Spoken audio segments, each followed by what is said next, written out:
Welcome to the Ask Jordan podcast, answering your questions about selling on Amazon. Now, he's peeled off more prices than a family of shoplifters. From Long Island, New York, here's your host, Jordan Malik. Hello, I'm Jordan Malik. You're listening to the Ask Jordan podcast. This is our 26th episode. Thank you so much for listening. Thank you for making me part of your day. I'm honored. This is a show that's all about you. This show happens because of you. If it wasn't for you, there'd be no Ask Jordan show. And that's not lost on me. I do enjoy having you as listeners, and I appreciate the fact that you're so loyal and that you've been calling in and sending emails complimenting the show and that you're avid listeners, etc. So thank you so much again. Every episode, if you're just listening for the first time, we answer one question from you about selling on Amazon. If you miss any of our other podcasts, please go to askjordan.net, askjordan.net, where you'll be able to instantly listen, download them, see them in iTunes, or watch the YouTube versions of each episode. If you hear me mention a URL during this podcast and you're unsure what it was, you can always go to askjordan.net, scroll down to the episode, in this case, number 26, and you'll see the URLs or the web addresses there that I talk about.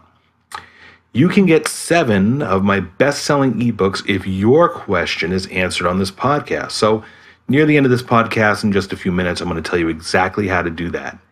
Our question today is from Kathy. Go ahead, Kathy. Hi, Jordan. This is Kathy.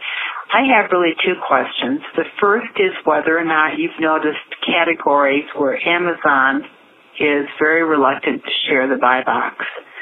I've noticed this, for example, in pet supplies and in home improvement, that if I had the same item Amazon does, it seems to be very rare that I'll get the buy box maybe for moments in a day. The second question is related to that. Do you have suggestions for what to do in a situation where you have the same product Amazon does, you have stellar feedback, same pricing, and you just simply can't get the buy box, you can't ever get any sales? What is your recommendation or solution for that? Thank you so much. I really appreciate your podcast. Bye. Kathy, that's a great question. Okay, so what I want you to remember is a couple things, and have some resources for you too. But one is, nobody really knows how Amazon deciphers who gets the buy box. Amazon's going to do what's right for Amazon. And I've heard conflicting things. I've heard that Amazon will rotate the buy box among sellers, but there's a little more to that we'll get to in a minute. And I've heard other people that said Amazon dominates the buy box. I cannot get my item to appear in the buy box at all. Okay. But the buy box, for those people who don't know what I'm talking about, when you go to look for a product on Amazon, and there's, let's just say you look up a box of Lindt chocolates, and you're looking at that page of the product. On the right side, there's the price. It indicates who the seller is. If it's not, if it's not Amazon, if it's, say, myself, they'll have the Amazon seller name there, offered by or sold by, in the area to the left of where the price is. And that price that you see there on the right side with the yellow button or whatever it is my price. Or if Amazon has the buy box, it says sold by Amazon, and the box that the price that appears is Amazon will get the sale if somebody hits buy now. Many items have an indication underneath the buy box that says this is also, sold by 8 other sellers. And I'm paraphrasing. I don't remember exactly what it says, but this item is being offered by 8 other sellers in new or used condition or whatever. And you can click through that link to see the other sellers at the other prices. But the buy box, the first price that you see on the product page is a highly coveted real estate, right? Everybody wants the buy box. And Amazon, if Amazon themselves are selling the same exact product, Amazon tends to, although I've seen different with my own eyes, Amazon tends to either put the lowest price in there from amongst all the sellers, and or put Amazon's price in there. So Amazon may not even be the lowest price, but they're selling it $5 or $6 more than you are. and their prices in the buy box constantly. And there's, unless you're looking at this every day, in other words, you don't know, somebody who's in Wisconsin or, 12 states away from you may be seeing, when they go to the same product page, they may be seeing the buy box is occupied by a third-party seller that's you or somebody else and not Amazon.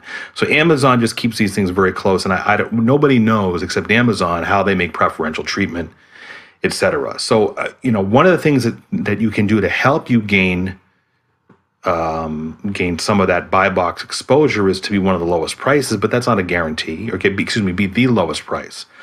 That's not always a guarantee. And I also know, and many other sellers know for a fact, that when Amazon is selecting other sellers to let them have the buy box for any period of time, they're looking at your overall seller score. So when you go into Amazon Seller Central, I think you have a score on the left side, 100% or it's good or whatever.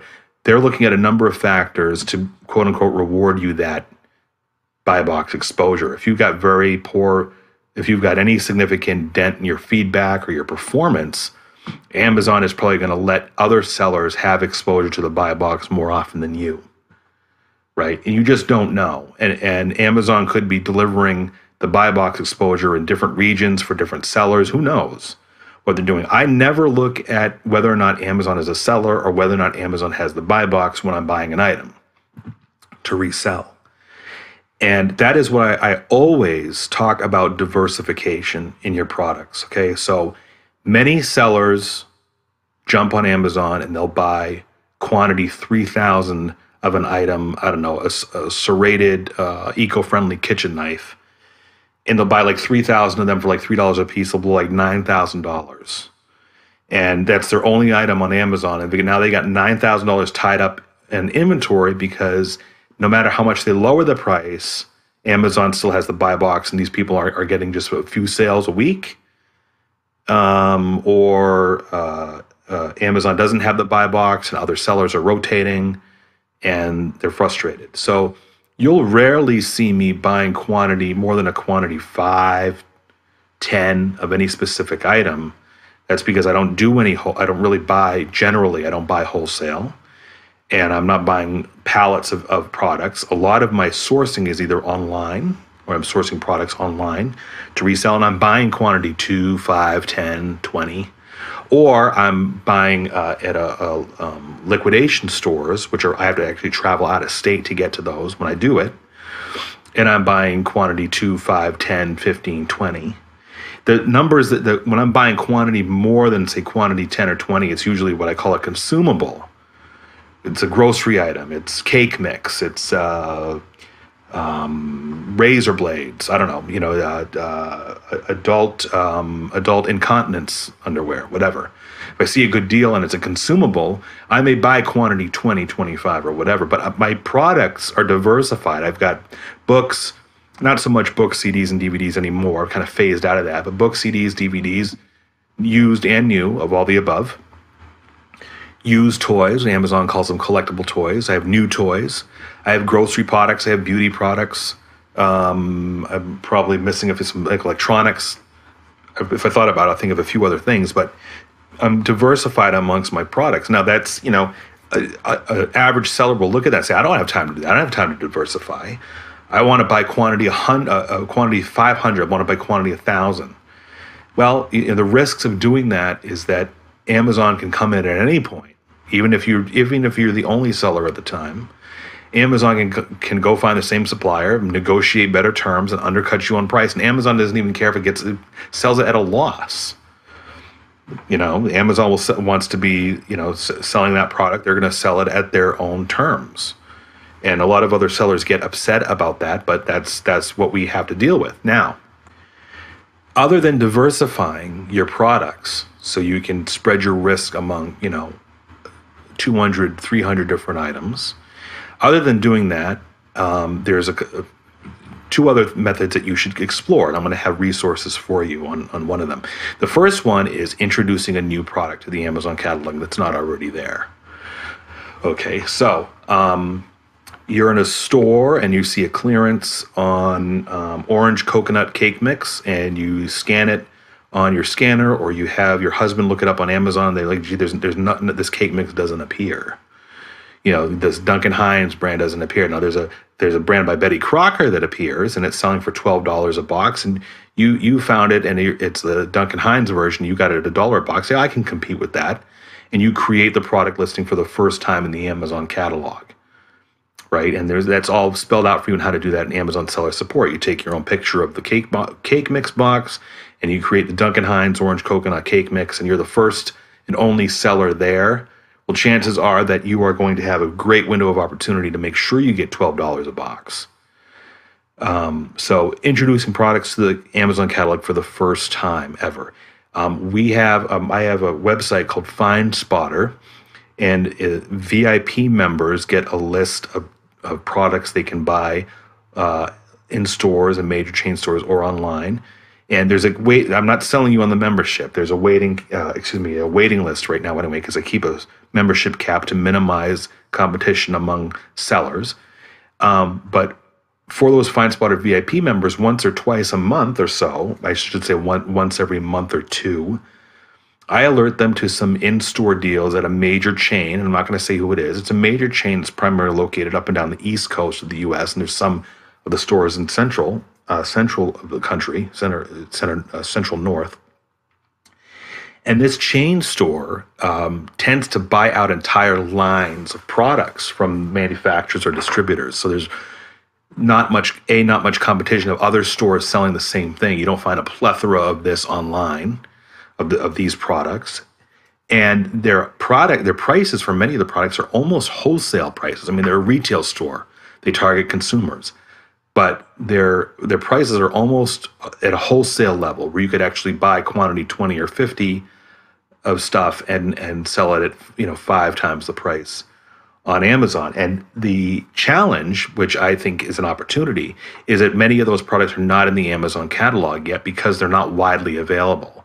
This retail store buys out entire lines from or has manufacturers, exclusive deals manufacturers are only producing for this retail store.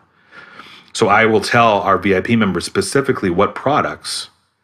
I'll say, go to this store, and this item does not exist in the Amazon catalog yet, but look at the similar items, and I'll show them the similar items on my video that I make for them, and I'll say, you'll see that these items are selling for $12 or $15 a piece. Well, this chain of stores, has them at $2 a piece, and it's something very similar. So buy the product, take pictures according to Amazon's guidelines, which are a lot more stricter now, but it still can be done. And you'll be the first seller, probably the only seller in the on Amazon to sell the product. And you have a huge competitive advantage because nobody else is copying you. And it's possible that the other Find Spotter members jump on the bandwagon. So by the time the other sellers figure out that you've done it, they jump on the bandwagon, it's too late. You've already captured the lion's share of the sales. So, and you can do this at any store. You might have to dig around to look for a store that specializes in products that are deeply discounted that nobody else has, or that it's very hard to get. Liquidation stores in general. Liquidation stores buy products that are. I'm not encouraging you to buy products that are beyond their expiration date. I'm not saying that. I'm saying products that are discontinued. Liquidation store may buy quantity 10,000 of a shoulder heating pad that's discontinued because the manufacturer created a different type of box for it. And that happens a lot. And the product is the same. The SKU is the same. The UPC code, is still the same. And people buy those and sell those on Amazon. So you have to remember to diversify. People say, how do you beat the buy box? A, diversify. B, find your own product to sell. C, bundle. And I got links for a lot of this coming up in a minute. But bundle products. So Skip McGrath is a longtime eBay and Amazon seller, and he's the master of that bundling product. So if it's summertime is approaching, and you can go to the dollar store and bundle a number of pool toys and sell it as a bundle. So you buy 2 different colored pool floats, a couple different pool games, a ball, and 2 sets of goggles, and you call it the Kathy Kitty Float Summertime Pool Kit, and sell that as a bundle, and nobody else is doing that. And your bundle of items that you paid $8 for, you're selling for $29.95. So your profit is at least $10 per unit, per bundle on Amazon. So that's another way to circumvent competition. Is Amazon's probably not going to bother bundling stuff. And when I say bundle, I mean bundling different products that are different products, but they have the same theme. So the 2 knives and a cutting board, marinara sauce, and I guess Amazon doesn't allow glass jars for over a certain ounce now in their warehouses, but 3 different types of imported pasta. And it's considered one product on Amazon. The one product is your bundle of 3 different pastas, right? Red, white, and blue cake mixes, 1 red, 1 white, 1 blue, right? Sold in a package of bundle of those 3 different types. So you have to get a little bit creative, and you have to kind of be knowledgeable of trends in a certain product category. And you should always be following what your passion is. Kathy, if you have a very deep passion for cooking, then you should be thinking about being the first on Amazon with a unique product or a unique bundle that revolves around cooking. If you specialize in fusion, Japanese, Asian, Mediterranean cooking, then you should be, if there's a true following for that, you should be specializing and orienting your products and your thought process around how do I create products within that theme. Kathy, if your specialty is scrapbooking, you have been scrapbooking for the past 20 years, and you're an avid fan of scrapbooking. You know that market intimately, and the market is huge for scrapbooking. You should be thinking about introducing bundles of products to the Amazon catalog that revolve around scrapbooking. Maybe there's a scrapbooking kit for avid sailors, or a scrapbooking kit that targets children 3 to 5, and there's no sharp edges, that kind of thing. So I have a number of links for you. And Kathy gets all 7 of my best-selling ebooks about selling on Amazon eBay. They're worth well over $75. Kathy, please contact me at AskJordan.net. Click on the little envelope icon in the upper right-hand corner under Contact Me. You can send me an email so I know where to send the books. If you, the listener, have a question about selling on Amazon that you'd like answered, go to AskJordan.net. Follow the instructions there, or call 516-619 online. That's 516-619-6654. If I pick your question to answer, you'll get 7 of my best-selling ebooks just like Kathy. Total price for everyone else is over $75, free for you, and you get to hear your voice on my podcast. While you're at AskJordan.net, subscribe to my free newsletter for Amazon and eBay sellers. I give away a ton of ideas, information, strategies, and examples of what to sell. Go to AskJordan.net. Scroll down on the right-hand side. You'll see the sign-up form for my free newsletter. Hey, thanks for listening to the Ask Jordan podcast. We'll see you again in our next episode.